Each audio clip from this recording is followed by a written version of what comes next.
Учурдагы саясий кырдаалда мыйзамдын сакталышы канчалык деңгээлде?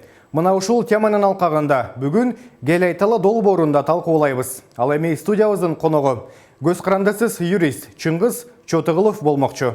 Саламатсызбы Чыңгыз мырза, кош келдиңиз биздин студиябызга. Алгач эле биз маегибизде учурдагы баягы шайлоолор боюнча деги эле саясий абал боюнча баштасак. Алгачкы сурообуз учурдагы президенттин милдетин аткаруучу Садыр Жапаров президенттик шайлоону баягы өзүн койбоду 10 январгачы. Ага чейин 2 шайлоо тең, баягы шайлоолорду жылдыруу боюнча мыйзамда 2 шайлоону тең 1-июнга чейин өткөрөбүз деген токтом чыгарышкан Жогорку Кеңеш. Бирок ага карабай Садыр Жапаров кезинде коомчулукка билдирүү таратып, бардык шайлоолор 1-мартка чейин өтөт деген. Бирок кийинчерээк кайрадан айтып чыкты. Парламенттик шайлоо бул 2021 жылдын 1-жарымына чейин болбойт деп чыкты да. Демек, бул учурда мындай билдирүү таратуунун кандай мыйзамдык чени бар? Же болбосо баягы учурдагы кырдаал ушундай билдирүү таратканга түртүп жатабы? Мыйзамдын негизинде борбор шайлоо комиссиясы жокко чыгаргандан кийин 4-октябрда өткөн парламенттик шайлоону жокко чыгаргандан кийин ал күчүнө кирген ал токтом. Ошол мыйзам негизинде 1 айдын ичинде кайра жаңы шайлоо дайындалыш керек эле. Ошо 1 ай 6-ноябрга чейин жаңы парламенттик шайлоо өтүш керек эле да. Повторный. Анан тилекке каршы азыр бизде күндө эмес, саат сайын маалымат жаңыланып турат да. Талдоочулар дагы өздөрү түшүнбөй калып атышат, кайсы жактан кайсы маалыматка ишенерин. Ошо себеби дегенде кайсы эме менен алар ушундай эмеге жылдырып атышат, мен дагы түшүнүксүздүк.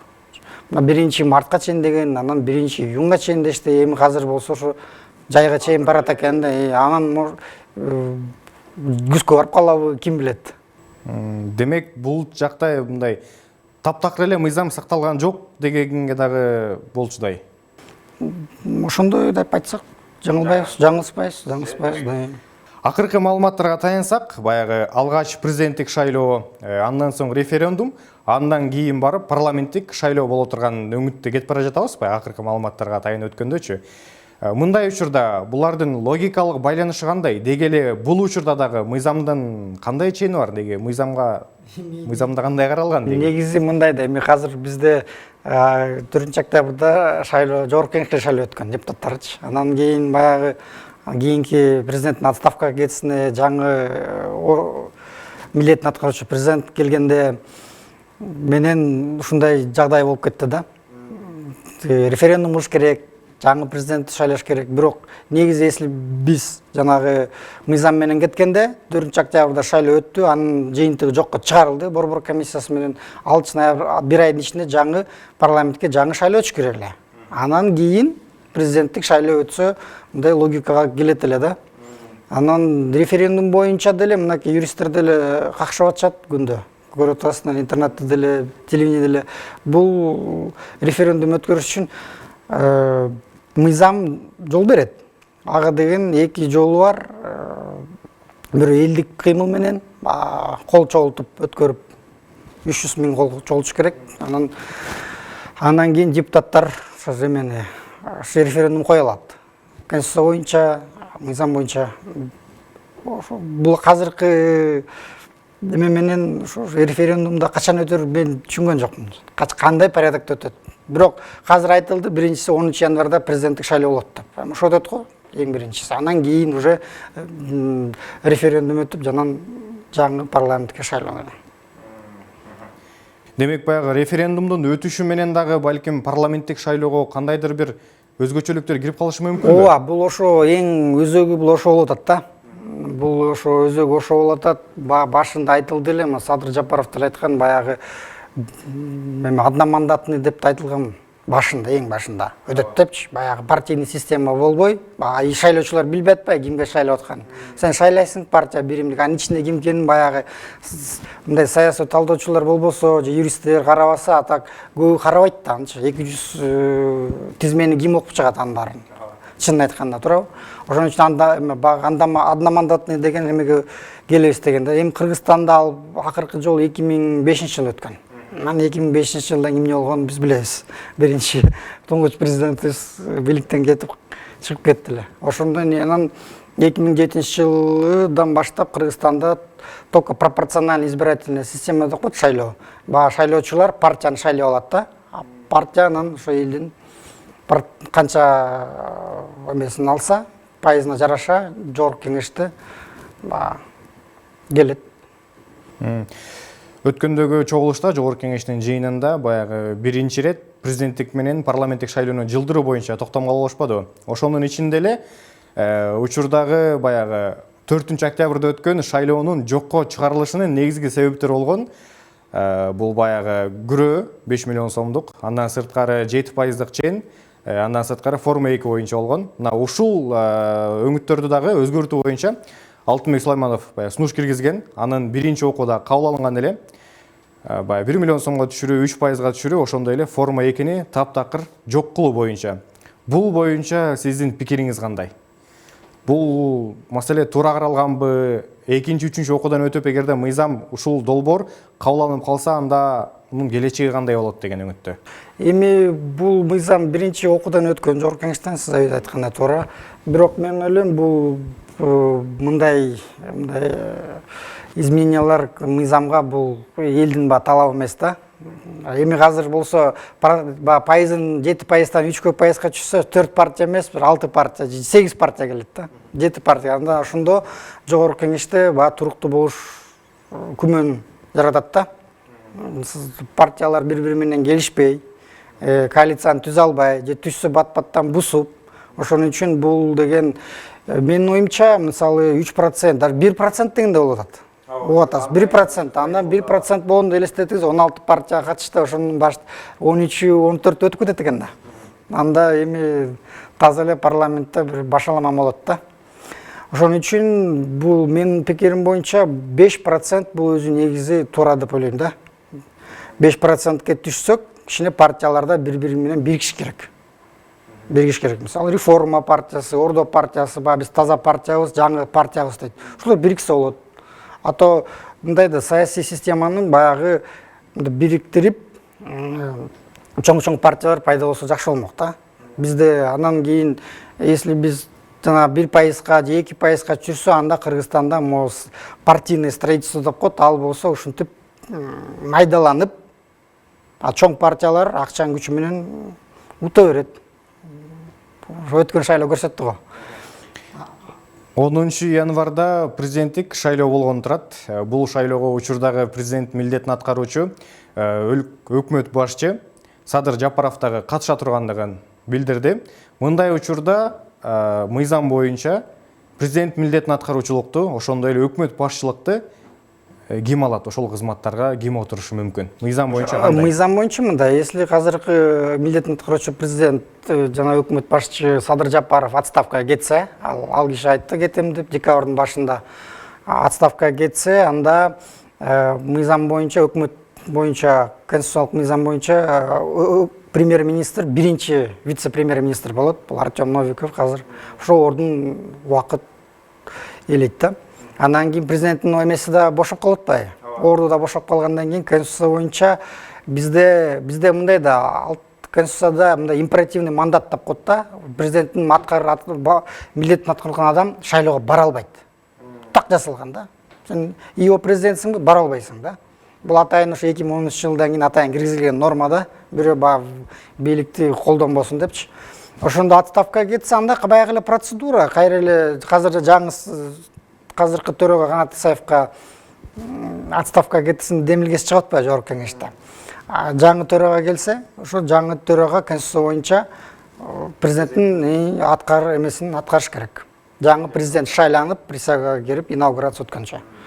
Мына бул учурда дагы учурунда Канат Исаев өзүнүн баягы жеке менчигиндей кылып эле Садыр Жапаровго президенттин милдетин аткаруучулукту өткөрүп берип койду деген дагы пикир айтылды да. Бул учурда кандай? Мыйзамдын деңгээли, мыйзам боюнча кандай эле, эмне үчүн өткөрүп берип койду деп ойлойсуз? Мындай да, берде юридикалык жагын алсак, мыйзам боюнча, конституция боюнча президент кеткенден кийин жогорку кеңештин төрагасы президенттин милдетин аткарат да, убактылуу. Жаңы президент шайланганча. Бирок бизде мыйзамда мындай баягы себеби жазылган эмес да, кайсы себептен баш тартса болот деген. По каким-то причинам, личным или аны билгисиз да. Анан ал киши баш тартты, бирок мен жеке оюм баягы коомдук эме болду, нааразы. Канат Исаев. Ошо мен жеке оюм боюнча ошо негизден ал киши барган жок го дейм да. Ошо себептен баш тартты да, анан кийин тиги ИО премьер-министр, ИО президент болуп калды. Демек бул учур мыйзамда каралган. Каралган. Эгерде төрага баш тартса, боло албайм, да. Анда премьер-министр эмени башкарат. ИО президент болот, ИО президент болот. Президент милдетин аткаруучу баягы өкмөт башчы учурдагы абалда негизи эле баягы шайлоого барам деп атпайбы? Бул боюнча сиздин жеке пикириңиз кандай? Шайлоого аттануусу боюнча. Эми бизде Курман Бакиев деле ИО президент болуп, ИО премьер-министр болуп деле президентский шайлоого катышпады эле. Эми ошондо анда конституция боюнча, мыйзам боюнча бара алчу да. Азыр болсо бара албайт, ошонун себебинен отставкага кетем деп атат. Потому что жанагы 60-берене жаңылбасам, конституцияда ошо императивный мандатта бара албайт да, же конституцияны өзгөртүш керек. Анын убакыттар, анан мен ойлойм, эми шайлоого катышса да баягы отставкага кетип катышкан туура. Өзү айтты эмес, мен жаран катары катышайын, кичине мындай эме болсун, анан баягы административный барьер эме деген, ресурс дегенде эч ким жометкен жок. Атмена кылган жок да. Баягы эле аны колдонгонго аракет кылгандар болот да. Ошол себептен баягы президенттик шайлоого катышса да отставкага кеткени мен жеке оюмча туура. Жаран катары барса, кандидат катары. Мындай учурда, баягы 20-декабрга белгиленген парламенттик шайлоону жогорку кеңештин жыйынында жокко чыгарышпады. Жок, мында болбойт. Кийинки башка мөөнөткө жылдыруу боюнча токтом чыгарышты. Бул учурда кандайдыр бир тараптардын жеке көз караштары мындай каралып калган жокпу деги эле? Сөзсүз. Кайсы себептен кылынган белгисиз, бирок сөзсүз. Бу жерде мыйзам ал чечимди борбор комиссиянын, борбордук шайлоо комиссиянын 20-декабрга Бишкектик административдик соту жокко чыгарбады. Жокко чыгарды, анан качан болор ошо. Бу жерде баягы юридикалык эмес, баягы саясий чечим болду го, эшиктин аркасынан.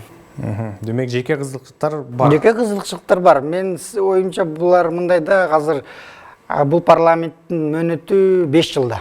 Булар 2015-жылы келгенде 28-октябрда присяга алып, ошондон баштап депутаттык эмеге кирген азыркы парламент. Анан алар конституция боюнча, мыйзам боюнча 5 жыл сурагы. Эми бул дагы азыр баягы 2 юрист 3 ой дегендей азыр талаш-тартыштар болуп атат. Мына жаңы Дастан Бекешев айтат, эми жаңы парламент келбейинче булар иштейт дейт. Бирок анысы туура, бирок жана 1 айдын ичинде өтүш керек эле да.